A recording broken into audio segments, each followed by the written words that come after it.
GK गुरु जी अड्डा के YouTube platform पे मैं शैलेश आप सभी का हार्दिक स्वागत करता हूं। प्यारे दोस्तों, आज हम लोग अपनी सीटेट की क्लास को आगे बढ़ाते हैं। आज के वीडियो में कुछ और इम्पॉर्टेंट चीज़ों को पढ़ेंगे, जैसे पुरातत्वविद और जो भी आपके स्टोन एज से संबंधित चीज़ें हैं उसको भी इसी टॉपिक में हम लोग देखेंगे। तो चैनल पर आप लोग नए हैं तो सब्सक्राइब जरूर करिएगा, वीडियो को लाइक और अपने हर एक दोस्त भाई बहन तक शेयर जरूर करिएगा। आज का टॉपिक है पुरातत्वविद, आर्कियोलॉजिस्ट। बहुत इम्पॉर्टेंट टॉपिक है, आगे बहुत प्रश्न आपको मिलेंगे। वस्तुओं का अध्ययन करने वाला व्यक्ति पुरातत्वविद या आर्कियोलॉजिस्ट कहलाता है। दिमाग में एक कॉन्सेप्ट आएगा कि कैसी वस्तु का अध्ययन करता है वो।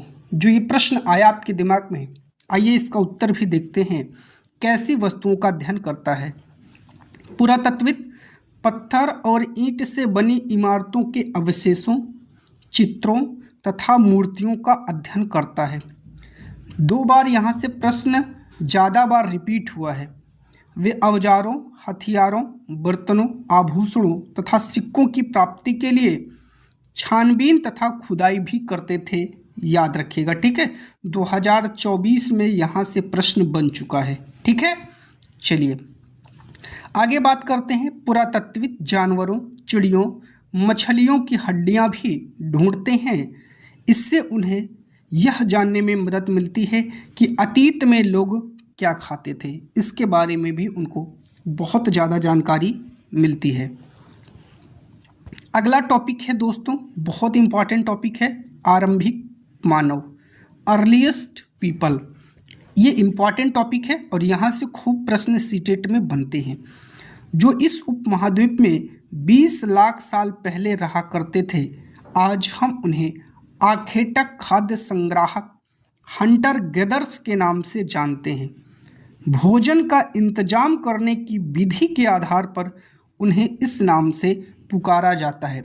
आखेटक का अर्थ होता है बाबू शिकार, और खाद्य का अर्थ होता है भोजन, और संग्राहक का मतलब होता है इकट्ठा करना, याद रख लीजिएगा। ठीक है, चलिए आमतौर पर खाने के लिए वे जंगली जानवरों का शिकार करते थे, मछलियाँ और चिड़ियाँ पकड़ते थे, फल फूल, दाने, पौधे और पत्तियाँ, अंडे भी इकट्ठा किया करते थे, याद रख लीजिएगा। ठीक है, चलिए आगे बात करते हैं।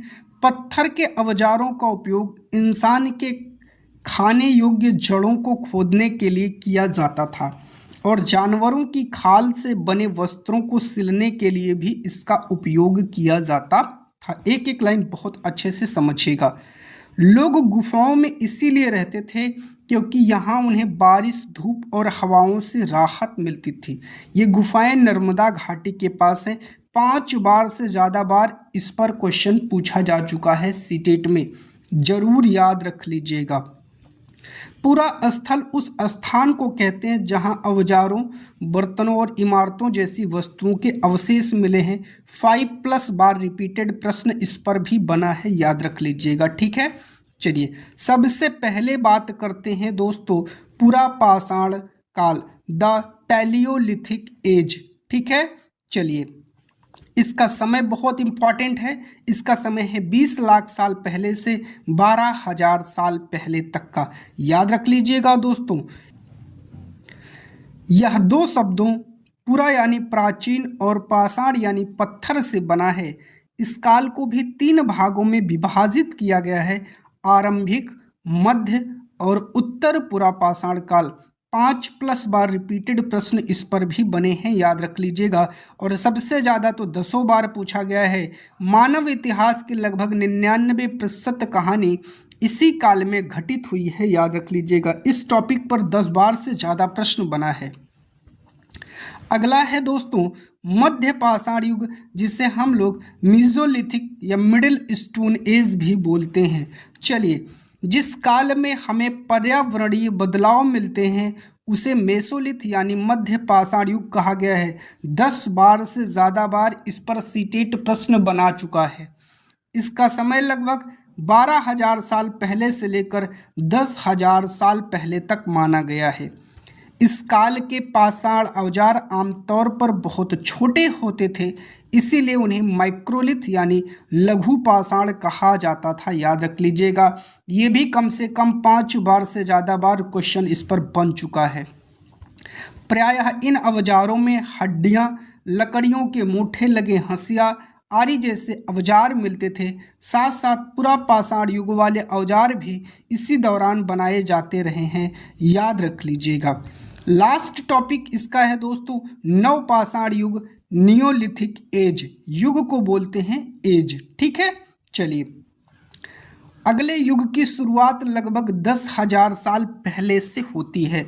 इसे नव पाषाण युग कहा जाता है। सबसे पहले जिस जंगली जानवर को पालतू बनाया गया वह कुत्ते का जंगली पूर्वज था। मोस्ट इंपॉर्टेंट बार 15+ टाइम रिपीटेड क्वेश्चन सीटेट में याद रख लीजिएगा। धीरे धीरे लोग भेड़, बकरी, गाय और सुअर जैसे जानवरों को अपने घरों के नजदीक आने को उत्साहित करने लगे। नवपाषाण युग के सबसे प्रसिद्ध पुरास्थलों में से एक चाताल युग तुर्की में है। ये तो 4 से 5 बार आया है, अभी 2024 में रिपीट हुआ था। यहाँ दूर दराज स्थानों से कई चीज़ें लाई जाती थी और उनका उपयोग किया जाता था। जैसे सीरिया से लाया गया चकमक एक पत्थर बहुत फेमस है, ठीक है। ये देखिए, लाल सागर की कौड़ियाँ तथा भूमध्य सागर की सीपियाँ जो है, ये सारी चीज़ें होती थी। अगला टॉपिक है दोस्तों खेती और पशुपालन। जी हाँ, ये भी आपके लिए बहुत ही इम्पॉर्टेंट टॉपिक है। ये भी बहुत इम्पॉर्टेंट है, यहाँ से भी कई प्रश्न बने हैं। लोगों द्वारा पौधे उगाने, जानवरों की देखभाल करने को बसने की प्रक्रिया नाम दिया गया है। 5+ बार रिपीटेड टॉपिक है। बुर्ज होम, वर्तमान कश्मीर के लोग गड्ढे के नीचे घर बनाते हैं जिन्हें गर्तावास कहा जाता है। इनमें उतरने के लिए सीढ़ियाँ होती थी, इससे उन्हें ठंड के मौसम में सुरक्षा मिलती थी। 2024 जुलाई में पूछा गया प्रश्न यहाँ से आया है, जाके पेपर देख लीजिएगा। मोस्ट इम्पॉर्टेंट टॉपिक है। फ्रांस में गुफा में की गई चित्रकारी में प्रयोग होने वाले रंगों को लौह अयस्क और चारकोल जैसे खनिज पदार्थों से बनाया जाता था। 2024 में आया हुआ प्रश्न है, कई बार रिपीटेड प्रश्न है, याद रख लीजिएगा। ठीक है दोस्तों, तो आज के लिए जो आपका टॉपिक है यहीं तक रहेगा। हड़प्पा सभ्यता के बारे में हम लोग कल डिस्कशन करेंगे। कल के लेक्चर में, कल की वीडियो में हड़प्पा सभ्यता को पढ़ेंगे। वीडियो अच्छी लगी हो तो चैनल को सब्सक्राइब करिएगा, वीडियो को लाइक और दोस्तों तक शेयर जरूर करिएगा। बहुत बहुत धन्यवाद।